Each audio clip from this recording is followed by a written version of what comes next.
Vamos nos colocar em pé, queridos.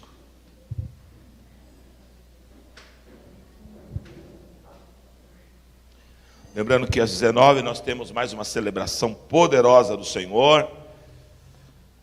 Deus tem feito maravilhas. Fui em 2 GDs aí esses dias. Fomos um na área verde, mais de 100 pessoas, estava lotado. Da área branca também estava lotado. Agora vai toda a área azul, depois da área vermelha e a área amarela. Então, Deus está fazendo maravilhas. Deus tem nos dado, e isso é só o começo. Até o final do ano vocês vão ver o que Deus vai fazer, irmãos. Amém? Eu tenho convicção no meu espírito, porque Deus é bom.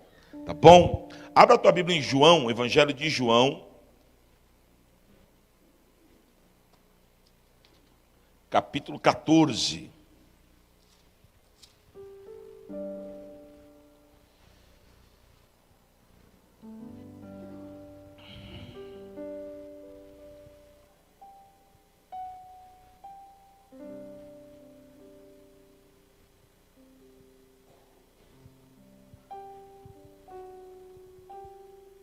Quem achou, diga amém. Amém.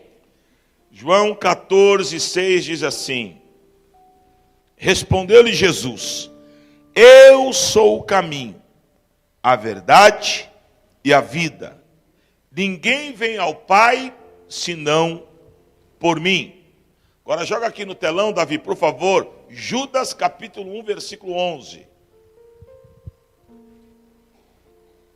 Livro de Judas, capítulo 1, versículo 11.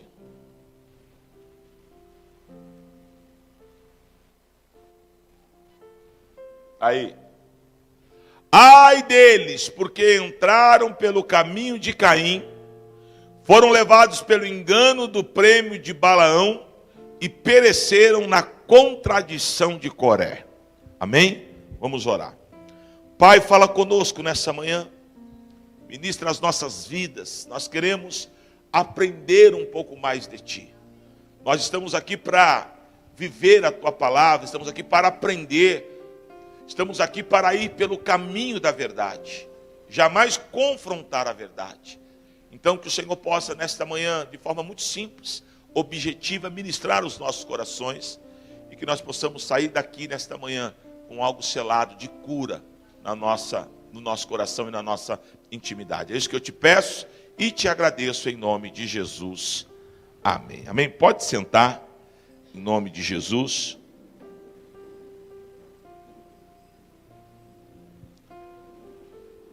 Ô glória. Às vezes eu me pego pregando o mesmo assunto em diversas formas, em diversas mensagens, não proposital, mas isso me faz entender que o Espírito de Deus, Ele quer nos ensinar algumas coisas que são muito básicas na caminhada com Deus.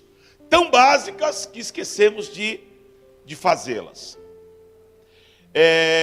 A direção que Deus me conduziu hoje para compartilhar com vocês aqui nessa manhã é a dificuldade que nós temos de se mover pelo querer de Deus, se mover pelas Escrituras, se mover pela palavra de Deus.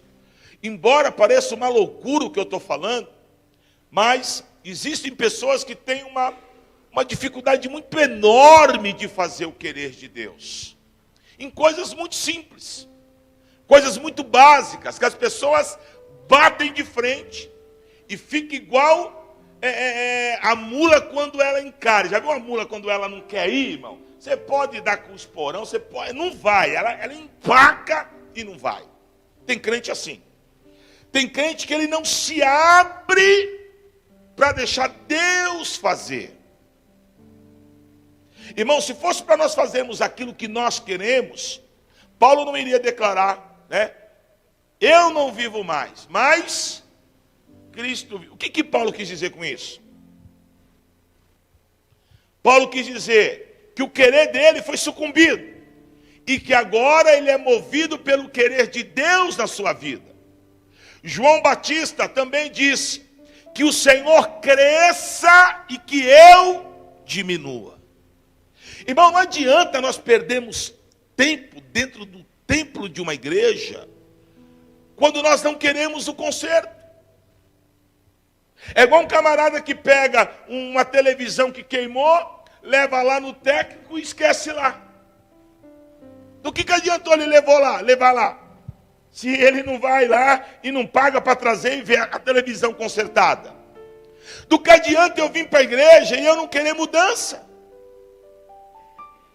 Do que adianta eu vir para a igreja e ser pior do que o ímpio? Tem crente que é pior do que o ímpio, porque as suas atitudes envergonham o evangelho. Então aqui, no livro de Judas, é tremendo. Quando Judas fala, ó, não vai fazer como aqueles que seguiram o caminho de Caim, de Balaão e de Coré. Porque foram 3 pseudos homens de Deus que tomaram atalhos, que não foram pelo caminho. Jesus falou aqui, 14:6, no Evangelho de João, eu sou o caminho, ninguém vai encontrar salvação se não for por mim. E se lá no Evangelho de João, no capítulo 1, ele diz que ele é o verbo, então eu vou fazer um trocadilho para você entender. Ninguém que não for por essa palavra vai encontrar salvação. A salvação só é encontrada mediante essa palavra. Andar nessa palavra. Irmão, esses clichês, eu sou crente, eu sou pentecostal, eu sou isso, eu sou daquilo. Irmão, isso é tudo balela. Se você não viver a palavra, não adianta. Se você não viver a palavra, não adianta orar bonito, não adianta pregar bonito, não adianta tocar bonito. Tem que viver a palavra. E esse é o grande desafio da igreja de Cristo nos dias de hoje. Uma igreja que é movida por tudo, menos pela palavra. Uma igreja que é movida por campanha, uma igreja que é movida pelo pé de coelho, uma igreja que é movida pelo sal grosso, uma igreja que é movida pela nota de dólar, uma igreja que é movida por paninho que põe na cabeça e tira, depois só, umas papagaiada, mas palavra que é bom. O que eu entendo quando Jesus fala, eu sou o caminho? Jesus está dizendo, olha, não peguem atalho. Esse negócio de atalho é um caso sério, né? Eu tenho um amigo que ele é cheio de atalho. Vamos por ali, não, por aqui é mais perto. Não, mas aqui é uma reta só, não, vamos por aqui que é mais perto. Vai pelo atalho e se perde.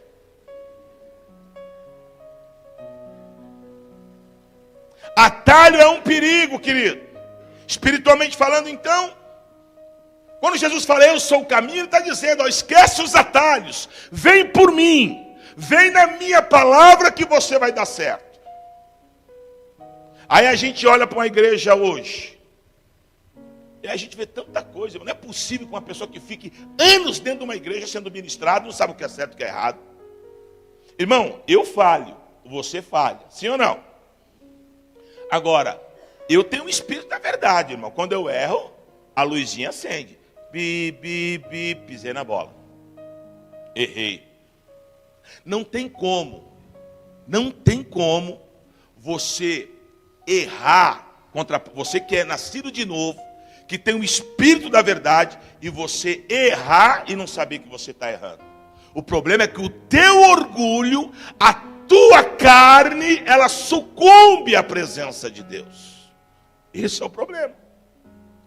Não é possível. Não é possível que eu, servo de Deus, tenha o espírito da verdade. Estou aqui cobrando dele, ele me deu 10, eu tenho que cobrar 7, tenho que devolver 3 para ele, eu devolvo 2, né? Eu não estou vendo que eu estou passando ele para trás. Não tem como eu ir numa padaria, tomar um refrigerante, sei lá, a conta deu 50, na conta deu 25, eu dei 50, o cara me devolve 50, errado, na loucura, ele devolve a mesma nota, Pô, não é possível, eu tenho o espírito da verdade. Então o grande é que muitas vezes eu sou sucumbido pela minha alma, pela minha carne, não pelo espírito. Muitas vezes eu estou dentro da igreja, mas eu não nasci de novo, a verdade é essa. Eu continuo com a mesma caminhada que eu tinha lá atrás no mundo. A minha carne ainda impera, eu dito as regras, não é o Senhor que fala ao meu coração. Porque quando eu entrego a minha vida para Jesus, eu decido ir pelo caminho que é Jesus, a minha carne precisa ser mortificada. A minha carne é lado a lado, é parceira do pecado. A minha carne e o pecado andam de braço dado. Mas quando eu digo não à carne, e eu me proponho a andar no Espírito, eu vou viver um novo tempo e uma nova história, em nome de Jesus. Amém? Então, por exemplo, a gente vê cada coisa dentro da igreja. Vamos falar aqui algumas, só para a gente nortear, embasar o que a gente está falando. Por exemplo, vamos dar um exemplo aqui. Vai, eu estou na igreja, de repente eu me levanto, eu me rebelo contra a minha liderança. Aonde que Deus está nisso? Bispo, então eu tenho que ficar e aguentar? Não, pega as tuas coisinhas e vai embora. Não é mais fácil? Eu estou aqui, ele é meu pastor, estou congregando aqui com ele. Ele não está muito bem? Filhão, eu te amo. E quando nós se encontrar na rua, nós vamos tomar café. Nessas papaiaçadas que eu vejo aí fora, não. Que para me sair de uma igreja, eu tenho que brigar. Aonde que está isso na Bíblia? Eu posso e tenho o direito de não concordar. Mas aqui não dá mais. É uma bênção, mas Deus está me levando de uma outra forma. Isso é, se Deus realmente estiver no negócio. Porque às vezes é a tua carne que está te levando para outra coisa, né? Mas, amém? Glória a Deus. Ô filhão, vai lá, eu te amo tal. Passou 3 meses, nos encontramos. Ô varão, como é que você está lá na nova igreja? Eu estou na bênção, vamos tomar um café aqui, aleluia. Glória. Que mal há nisso? Por que será que 90% das pessoas que saem de qualquer igreja tem que sair metendo pau? Por que será que muitos pastores, quando as ovelhas vão sair, porque Deus direcionou, tem que amaldiçoar? Aonde está isso na Bíblia? Partindo da ideia que a igreja não precisa nem do pastor e nem das pessoas. A igreja ela é soberana, irmão. A igreja ela é de Cristo. Mas nós somos assim. Eu estou no louvor, eu canto, tenho voz bonita, eu profetizo, tal. Mas lá na minha casa eu não obedeço a minha mãe. Eu me levanto, eu confronto, eu xingo, Onde que Deus está nisso? Então a igreja, ela se move desse jeito, e ela acha que Deus engole tudo, irmão. Os olhos do Senhor estão por todos os lugares. Estou na igreja e meto o pau em todo mundo, ninguém presta para mim. Eu sou o querubim, o patriarca, eu sou melhor que todo mundo. Eu estou na igreja e eu vou orar, e eu sou o bom. Todo mundo é pecador, eu sou o bom. Está fazendo o que aqui na terra ainda, então, que não subiu para o céu? Irmão, a gente precisa acordar. E a gente precisa pegar pelo caminho. O caminho de Cristo é o caminho da graça. É o caminho que muitas vezes eu tenho que me esforçar para ficar de pé. É o caminho, às vezes, que na minha fraqueza eu vou até titubear. Mas Senhor, me dá mais graça, me dá misericórdia. Mas eu não vou abandonar esse caminho. Porque quando eu abandono o caminho, eu começo a entrar por uma linha errada. E aqui Judas deu alguns exemplos. Por exemplo, o primeiro deles, Caim. Por que Caim não foi aceito por Deus? Porque fez as coisas à sua maneira. Aqui tem um mistério aqui que pouca gente sabe. Porque para saber tem que conhecer um contexto. Por que a oferta de Caim foi rejeitada?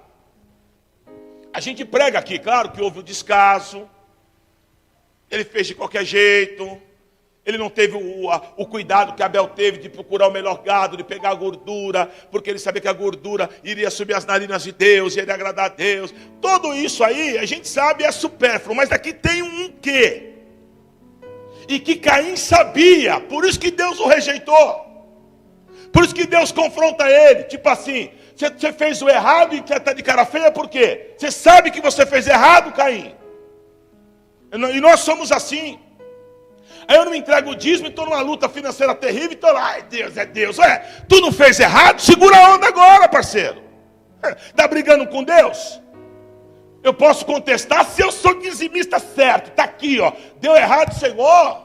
Eu estou na tua palavra. Não foi isso que o rei Ezequias fez? Quando ele recebeu a sentença de morte, ele teve habilitação, virou o rosto para a parede e falou, Deus, eu não aceito isso não. E começou a contar a história dele, que claro que Deus sabia. Mas havia um memorial. E Deus mudou a sorte do rei Ezequias.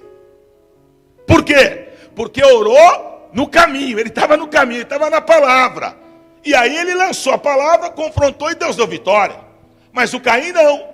Qual era o grande segredo aqui? Naquela época toda oferta deveria ter derramamento de sangue. Por isso que Jesus é a maior das ofertas, o maior sacrifício. E uma das características maiores no sacrifício de Cristo, qual foi? O derramamento do sangue. Eu e você estamos aqui porque somos lavados e remidos no sangue. E o Caim sabia. E o Caim, ao invés de colocar uma oferta, que derramaria sangue, ele foi e pegou o caminho mais fácil. Né? Ô fulano, pega ali um pé de mandioca ali que eu vou consagrar para Deus. O caminho mais fácil. Pegou o atalho, por isso que não foi aceito por Deus. Quantas pessoas dentro da igreja que querem pegar o caminho mais fácil? O caminho mais fácil, óbvio, não é se consertar, não é buscar a direção de Deus, não é matar a carne, não é se posicionar, não é jejuar, não é pedir perdão, não é ir lá e falar, olha, eu errei, eu estava com o meu coração cheio, mas eu quero cura. O caminho mais fácil é me rebelar. O caminho mais fácil vamos ver onde vai chegar. O caminho mais fácil é continuar fazendo furfinha. Não, querido, o caminho errado não vai te levar à aceitação de Deus. O caminho errado vai te levar à rejeição de Deus para a tua vida. Porque Ele é o único que esquadrinha o coração e sabe quem é quem. Enquanto eu estiver com o meu coração contaminado, eu estou fora do caminho, eu estou fora de Jesus. Em Jesus não há dolo. Em Jesus não há contaminação. Em Jesus não há fofoca. Em Jesus não há inveja. Em Jesus não há rebelião. Em Jesus há vida. João 10:10 ele disse: o Senhor, o diabo veio para matar, roubar e destruir, mas eu vim para dar vida e vida em abundância. Em outras palavras, o Senhor está dizendo: olha, em mim não tem nada do que é ruim, em mim não tem nada do que é mal, em mim só há vida e só há benção. Aí você fica cheio de razões, crendo, né? Em João 8,44, sabe o que está escrito em João 8,44? Lá está escrito que o diabo é o pai da mentira. E você fica acreditando nas mentiras do diabo. O diabo te pega, você te coloca lá no pódio, lá em cima lá. Você está com a razão, onde já se viu, que é isso, irmão? Desça, para que o Senhor cresça na tua vida. Mata a tua carne. Amém? Mata a tua carne. Olha o José foi humilhado, foi tudo que tinha que passar, José passou, mas no momento oportuno Deus o honrou. Por quê? Porque ele não saiu do caminho, ele não saiu do querer de Deus para a vida dele. O próprio apóstolo Paulo, tantos homens de Deus que passaram por provas, mas que não saíram da palavra, não saíram do caminho, não deixaram a sua própria justiça. Nós somos assim. Nós, às vezes, irmãos, preste atenção no que eu vou falar. Tem pessoa que é tão deformada, que ela crê nas suas próprias convicções. Então ela crê que isso aqui é uma pedra de gelo. E você fala, não, irmão, isso aqui é um retorno. Não, é uma pedra de gelo. E vai falar que é um retorno. Ela briga. Porque ela crê na sua própria convicção. E aí eu entro naquela palavra que diz que o príncipe desse mundo cegou o entendimento. Tem pessoas que espiritualmente estão cegas. Elas querem crescer com Deus cheia de rebelião no coração. Elas querem crescer com Deus fazendo falcatrua. Elas querem crescer com Deus adulterando. Elas querem crescer com Deus fornicando, se prostituindo, fazendo tudo errado. E acha que Deus vai dar o crescimento. Está errado. Levanta a tua mão e eu profetizo que o Senhor vai abrir o teu entendimento nessa manhã, que os teus olhos sejam abertos, para que o Senhor complete a grande obra que Ele começou na tua vida, em nome de Jesus. O Caim estava tão cego que fez do jeito que ele achou e dançou. Amém? Caim tentou mudar a ordem de Deus para agradar os seus próprios desejos, a sua própria alma. Mas tem uma resposta para Caim e para você em Malaquias 3,6 que diz assim: porque eu, o Senhor, não mudo, isso vós, ó filhos de Jacó, não sois consumidos. Amém? Deus não muda. Deus não muda. O seu projeto, o seu querer é soberano. Ele não vai se mover por mim nem por você, pelo nosso pelas nossas convicções, a não ser que elas estejam na palavra. Ele tinha sentenciado, vai morrer Ezequias. Mas Ezequias estava na palavra, e aí ele mudou o querer dele. Olha que coisa tremenda. Né? É isso que me chama a atenção. Por estar na palavra, Ezequias viveu mais 15 anos. Quando Moisés morreu, Deus chamou Josué, Deus falou para Josué, tu agora vai conduzir esse povo. Qual é o segredo para dar certo? Tu vai aqui, ó. Não se desvie nem para a direita e nem para a esquerda. Vai na minha palavra. Vai no meu querer, que os inimigos vão cair por terra e você vai ter vitória. Ser forte e corajoso. E ande na minha palavra, ande no meu querer. Porque vai dar certo. Caim quis andar no seu próprio querer. E não no querer de Deus. Amém? Segundo homem, que Judas fala, do Balaão. 2 Pedro 2,15, diz assim lá em 2 Pedro 2,15, os quais, deixando o caminho direito, desviaram-se, tendo seguido o caminho de Balaão, filho de Beor, que amou o prêmio da injustiça. Amém? Quem era Balaão? Era um profeta conhecido, foi contratado para pronunciar uma maldição contra o povo de Deus. Ele estava disposto a dizer o que o maior lance queria que ele dissesse. Amém? Como o próprio versículo aí de Pedro diz, amou o prêmio da injustiça. Quem é Balaão? É o que a gente mais vê aí hoje, irmão. Irmão, eu sou pastor, eu tenho vergonha às vezes de... Eu estava até falando para um pessoal aí, que logo logo a federal vai cair em cima também das igrejas. Porque é muita patifaria, da ânsia de vômito. E o pior, e isso é terrível, que os falsos profetas muitas vezes são ovacionados pelas pessoas. Porque as pessoas não querem andar na lei de Deus. É difícil vir de manhã e tomar uma borrachada dessa aqui que o bispo está mandando. Era mais fácil vir aqui e o bispo começar a fazer mágica, né? Vamos lá, aqui vai aparecer o pé do coelho, vai, quem dá 10, quem dá 1000. É isso que o povo gosta. Desculpa, querido, mas às vezes parece que o povo gosta de ser enganado. Quando eu sou enganado, eu valorizo. O Balaão era um profeta, a priori de Deus, mas que se contaminou. Olha a aberração, ele foi, né? Persuadido, porque ele gostava disso, a profetizar contra Israel. Aí tem dois tipos de Balaão. Tem o Balaão pastor, esse monte, essa raça de víbora que Deus vai tratar, porque Deus conhece o coração. Tem muita gente que não entende que a igreja, ela é um organismo vivo de Deus. O que eu faço, cada detalhe da minha vida eu vou prestar conta, não é com você, é com Deus. Cada coisa que é feita aí fora vai ser prestada conta com Deus. Então tem um monte de falso profeta aí falando besteira e que vai prestar conta com Deus, que é um tipo de Balaão. E tem alguns Balaão dentro da igreja. Como assim, bispo? Que fica se levantando contra Israel. Como assim, né? Se eu estou dentro da igreja, eu estou metendo pau, eu estou torcendo contra, eu estou orando contra, eu estou falando mal. Isso é espírito de Balaão, irmão. Ah, mas eu não gosto do bispo. Mas quem diz que a igreja é do bispo? O Malafaia fala muito isso. Todo mundo sabe aqui que ele tem uma briga feia lá com o pessoal da Universal. E ele deixa muito claro. A minha briga é com o Edir Macedo, não é contra a igreja universal. Ai de mim de tocar na igreja de Cristo. Porque o que contamina a igreja é o homem. A igreja, ela é soberana. Só que aí às vezes eu fico dentro, às vezes eu saio e meto mal, e falo mal. Ei, Balaão, tu está se levantando contra a noiva de Cristo, tu está louco? No mínimo bateu o tico com o teco. Sabe quem vai defender a causa da noiva? Não é o bispo, não. Eu brigo aqui no plano da terra. Quem vai defender a causa da noiva é o Deus Todo-Poderoso. Ei, ele manda o filho dele para a cruz. O camarada fica lá, morre de asfixia, um sofrimento terrível. Toma vários açoites, vários sofrimentos. Aí ele passa tudo isso pela noiva. Pum, banzé, fica falando besteira da noiva. Ei, está fora do juízo. Espírito de Balaão,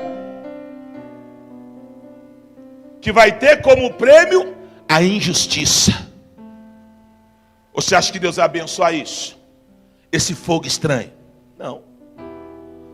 Por isso, querido, aquilo que eu comecei o meu sermão dizendo, a gente precisa ter uma linha de raciocínio. Pô, Deus nos chamou e nos deu inteligência. Nós somos inteligentes. O que o Senhor falou para Paulo? Perseguiu, né? Bagunçou bastante, agora eu vou mostrar para você, né? E ele usa um termo, né? Sobre recalcitrar contra os aguilhões, né? Agora, Paulo, tu vai sofrer pelo meu nome, tu vai ver, o negócio agora vai estreitar para você. Sabe, querido, até quando a gente vai estar dentro da igreja e perseguir a própria igreja? Como é que é isso? Como é que eu estou dentro do corpo? Não posso. Bispo, eu não congrego aqui, eu congrego na assembleia. Qual é o problema? Você continua no corpo. Irmão, não confunda a igreja de Cristo com denominação. Denominação existem várias. Igreja existe uma. A igreja de Deus não tem nome. A igreja de Deus, ela é a igreja de Deus na terra. Existem as denominações, as placas de igreja, creio eu, isso até dentro de uma multiforme graça, né? Eu sempre falo aqui, tem a igreja que é mais jovial, que o jovem gosta, tem a igreja que é mais seletiva para pessoas de idade, tem a igreja para todos os gostos. Agora, a igreja ela é uma só, ela é soberana, e na visão MDA a gente bate muito forte nisso. Nós somos interligados, então eu não posso estar aqui falando do A, do B, do C, a não ser daquilo que não é de Deus. Isso aí eu tenho que denunciar, porque eu sou boca profética.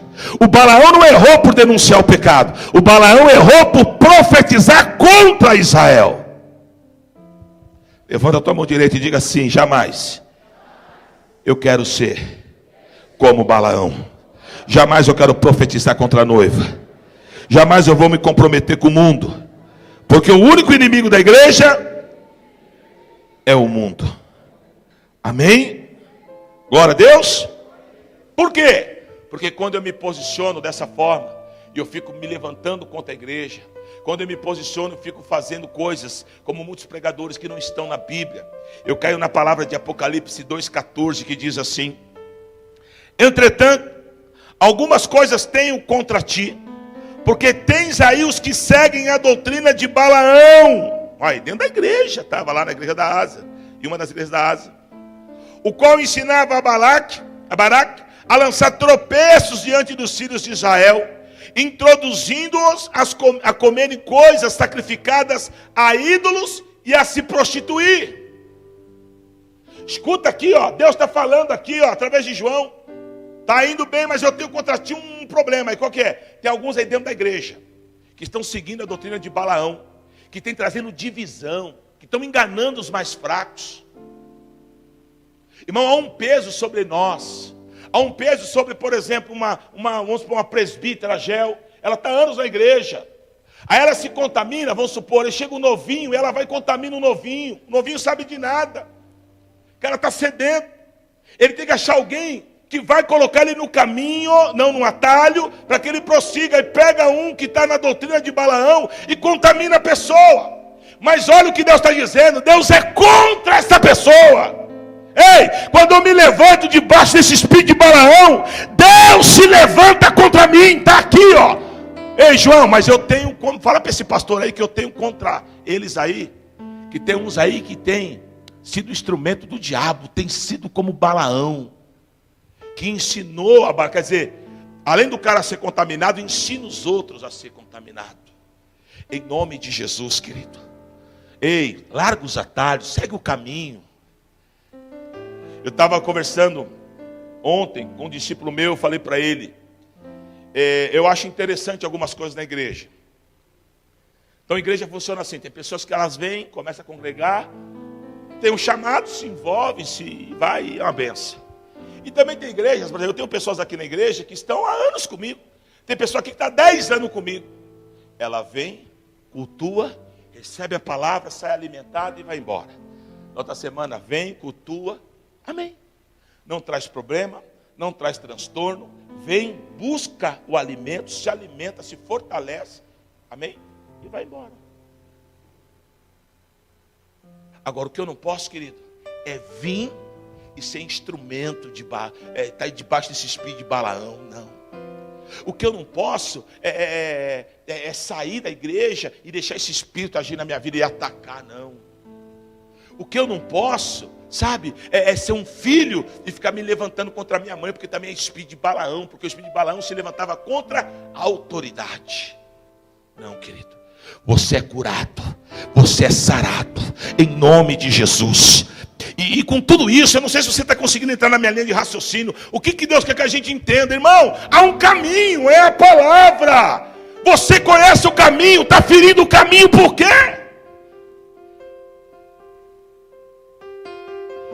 Aí o Anderson fala para mim, bispo, tem um fogo aqui, põe o dedo no fogo. Eu não, vai me queimar, não estou doido. Tem gente que sabe que vai se queimar e quer pôr o dedo no fogo. Vai no caminho, não vai no atalho não, que vai dar errado.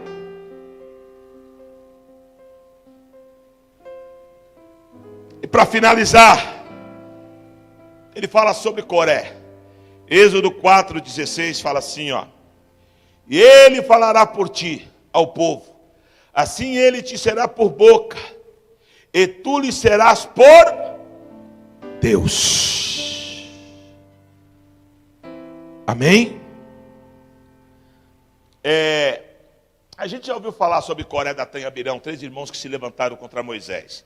Agora analisa comigo, o Coré, ele era bisneto de Levi. O cara veio de uma linhagem, irmão. O cara não é tatu. Então o cara aprendeu, o cara sabia quem era Deus. Eu não sei se por inveja, ou simplesmente só por rebelião, ele começa a se levantar contra Moisés. Falta água no arraial. O que com Moisés? Moisés está ali no querer de Deus. A água faltou porque Deus assim o quis. Mas Deus direcionou. Moisés foi lá na rocha para pegar água. Nesse inteirinho começa o burburinho. E os 3 começam, que esse Moisés, é isso, aquilo, outro, vamos morrer aqui, papapá. E começa a trazer uma rebelião no meio do arraial terrível. Quando Moisés volta, irmão, o pau já está cantando, já está todo mundo. E aí, Moisés fica sabendo que eram os 3. Aí como é que Moisés resolveu essa parada? Moisés fez uma mágica, Moisés saiu na moqueta com eles. O que Moisés fez? Presta atenção na revelação. Eles, os 3, Coré, Datã e Abirão, pegaram o atalho.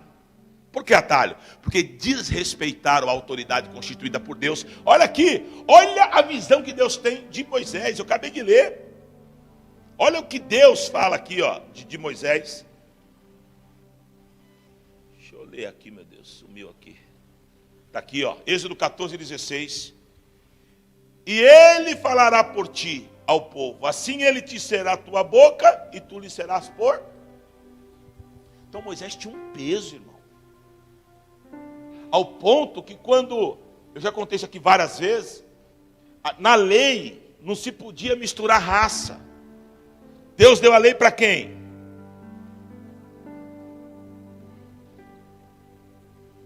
Para quem Deus deu a lei? Moisés, além de ser o mediador da primeira aliança, ele foi o grande legislador. Ele escreveu as leis. E dentre as leis não se poderia misturar raça. E Moisés se apaixonou, por uma mulher etíope, por uma mulata. A verdade é essa.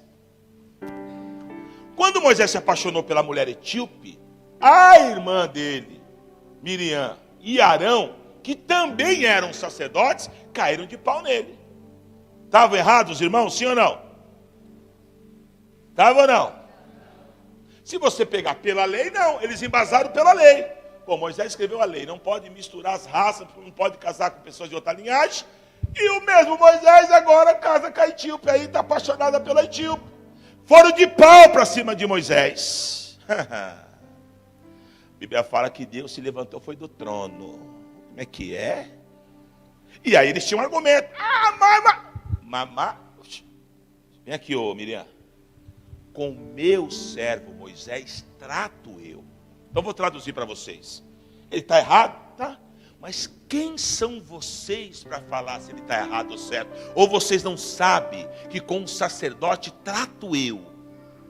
Ah, não tem mais. Ah, Miriam, sai do arraial porque tu agora vai ficar leprosa. Leprosa. Aí Moisés chega e vê aquele burburinho. Moisés fala, não, Deus, tem piedade da minha irmã. Não, ela se levantou contra você. E aí sabe o que acontece? Moisés ora e entra igual vocês estão, numa consagração, num propósito com Deus. E aí no propósito dele com Deus, pela misericórdia, pela vida de Moisés, Deus alivia depois da semana a lepra de Miriam. Então, ela fala contra Moisés, ela fica leprosa, e através da oração de Moisés, ela é aliviada. Para você ver o peso que Moisés tinha e como Deus enxerga. Porque às vezes você fala, mas eu não concordo. Você concordar ou não, para Deus, desculpa.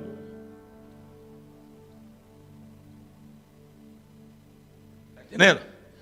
Eu chego na casa do Marquinho lá, o carro está do lado esquerdo. Eu não concordo, Marquinho. Põe do lado direito, você vai falar para ele, não, bispo, não leva a mão, mas aqui é a minha casa. Eu ponho o carro onde eu quero. A igreja é a casa de Deus. Deus faz como Ele quer. Ele é o Criador, nós somos a criatura. Está invertendo. Nós não somos o Criador e Ele é a criatura. Ele faz. É Ele que dá a orientação, é Ele que dá a visão. Aí você vai lá na esquina, tem uma igreja. Deus deu a direção para o fogo cair lá. Você vai lá na outra esquina, tem os batistas, que o cara não sai nem daqui, ó. E a igreja está cheia também, Deus deu a direção assim lá. Deus faz como Ele quer, do jeito que Ele quer. Ele é Deus. O engraçado é que tem público para todos. Né? Quem já não escutou o irmão vir na igreja? Eu não vou mais nessa Bethesda não. Nossa, muito jovem. A igreja é barulhenta. Eu já ouvi isso. Mas eu não vou mudar o barulho por causa dela. Então ela vai numa igreja batista que é mais calma. Amém? Agora eu já ouvi também. Bicho, sabe por que eu fiquei nessa igreja? Essa igreja é avivada, é alegre. Eu não gosto daquelas igrejas que o mosquito passa e a gente fica... Então tem gosto para todos. Agora, a visão quem dá é Deus. Aí o Coré está lá já pensando que... Aí Moisés voltou, Moisés, os caras estão se rebelando aí. Como é que é? É porque pegaram o atalho. Então foram pelo caminho da desobediência, não respeitaram a autoridade, se rebelaram. Aí Moisés, que não é burro nem nada, vai por onde? Pelo caminho. Eles vieram contra Moisés pelo atalho. Agora Moisés vai contra eles pelo caminho. E Moisés fala, então tá bom. Vamos ver como é que é o negócio aqui. Então vamos fazer assim.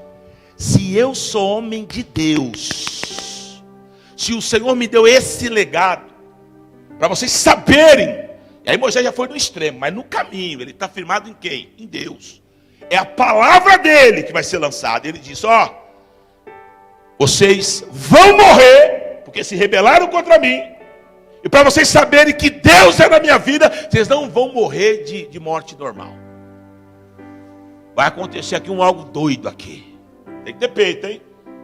E a Bíblia fala que Moisés ainda não havia acabado de falar, a terra abriu uma vala e a terra sugou Coré, Datã e Abirão. Eles morreram de uma forma que ninguém havia visto até aquele momento. Moisés foi confrontado pelo atalho, mas venceu pelo caminho.